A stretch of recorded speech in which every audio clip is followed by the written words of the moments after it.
You know that feeling, right? Someone walks into a room and boom, without even saying a word, the entire energy just shifts. They have this thing we call presence. And we usually just chalk it up to, charisma or some kind of magnetic personality they were born with. But what if it isn't magic? What if it's actually physics? That's what we're going to break down. So here's the big question we've all wondered about. How do they do it? How does some people just instantly command a room? It looks so effortless for them. Meanwhile, for the rest of us, it can feel like we walk in and we're just reacting to whatever energy is already there, instead of setting it ourselves. Okay, so let's get right into it. The answer is not go get a different personality. It's actually about understanding a little bit of physics, social physics. See, presence is a skill. It's a set of learnable techniques based on principles that are super predictable. And today, we're going to walk through them step by step. It really all kicks off with this idea from psychology called thin slicing. Now, this is your brain's ancient, hardwired survival skill. It's the ability to make these split-second, unconscious judgments about a person's status, their competence, even if they're a threat. And this isn't your logical brain working here. This is your deep, primitive brainstem making a call before you've even had a chance to think. So how fast does this happen? We talking like a minute, 30 seconds? Nope, 2 seconds. That's it. Within 2 seconds of you walking through a door, everyone's primitive brain has already made a thin-sliced judgment about you. This is exactly why mastering your entry is so crucial. You've got this tiny window to establish your presence. All right, so how do we nail that entry? Well, it all starts with something I call the power of the pause. And the wild part, this whole technique starts before you're even fully in the room. Let's talk about mastering the threshold. Okay, the technique itself is called the threshold pause, and its genius is how simple it is. It's literally just 2 steps. 1, when you get to the entrance of a room, you stop. You physically stop moving. 2, you pause for 1 full second. Now, it's gonna feel a little weird at first, trust me, but that single, deliberate action is unbelievably powerful. So why on earth does a 1-second pause work so well? Well, because you're breaking the normal pattern of movement, you create what's called a social vacuum. See, everyone's eyes, which were probably darting all over the place, are suddenly forced to reset, and they land on you. You've just created this little void in the room's energy that you are now perfectly set up to fill. Okay, so you've paused, you have their attention, now what? It's all in the eyes. Step 2 is the confident gaze.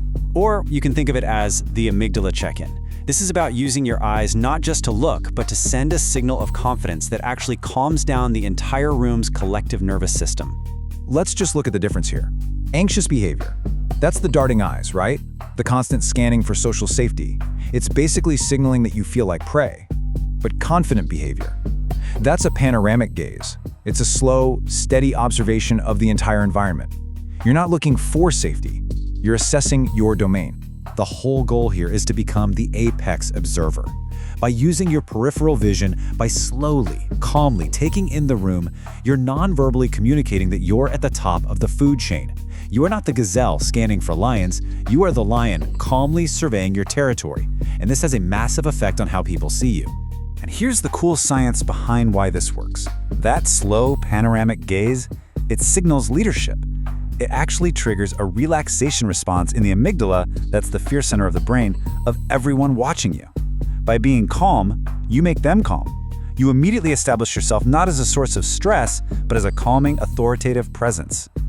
So you've controlled the entry, you've controlled the gaze. Now it's time for step 3, owning your physical space. We do this through something called proprioceptive expansion, which is a really fancy way of saying it's all about how your posture and your movement communicate status. I mean, this quote just says it all. Status is biologically tied to the amount of space an organism occupies. Just think about the animal kingdom for a second. The alpha animal always makes itself look bigger. We are no different. Taking up more space physically signals higher status mentally.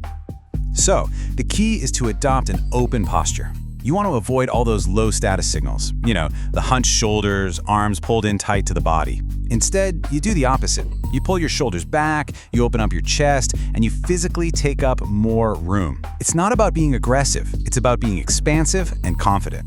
And get this isn't just psychological, it's not just faking it. Holding an open, expansive power pose for just a couple of minutes literally changes your internal chemistry, Research shows it can actually lower your cortisol, which is your stress hormone, and raise your testosterone, which is linked to confidence. Your own body is telling your brain to be more confident. And let's add one more subtle layer here, your movement. When you walk with purpose, with your center of gravity leaning just slightly forward, you create this subtle pressure wave. It's a physical signal that people feel more than they see, and it communicates that you are a cause of action in the room, not just reacting to it. Which brings us to our final, and maybe the most important step. We've talked about your entry, your eyes, your body, but all of that is powered by your internal state. Why? Because your energy is quite literally contagious. This is all based on a proven principle called emotional contagion. It's this well-documented thing where one person's emotions and their behaviors directly trigger similar feelings and behaviors in everyone else. If you walk into a room anxious, you spread anxiety. You walk in calm, you spread calm. Simple as that. So how does this even happen? Well, a huge part of the puzzle is these incredible things in our brains called mirror neurons. They are fascinating. These are brain cells that fire both when you do something and when you just watch someone else do that same thing. So when people see your calm, confident expression, their own brains start to subconsciously mirror that very same state. So projecting the state you want really comes down to these tiny little signals. Keep your jaw relaxed. A tense jaw is a massive giveaway for stress. Use calm micro-expressions, even just a slight knowing smirk. But most importantly, you have to cultivate genuine internal calm, because that is the real source of the energy that you broadcast out to the world. And this, right here, this is the fundamental shift in your mindset. You are not walking into a room to read the energy or to catch a vibe. You are walking in to set the energy. You aren't just a thermometer that notices the temperature in the room, you are the thermostat, creating it. So, the big takeaway from all of this is really a shift in perspective. It's about moving from being the effect of a room's social energy to being the cause of it. It is all about taking control. And here it is. Here is your practical checklist to make it all happen. 4 simple but incredibly powerful steps. Number 1, the threshold pause. Just stop for 1 second. 2, the panoramic gaze. Be the apex observer. 3, the open posture. Take up space. And number 4, the calm internal state. Project the energy you want to create.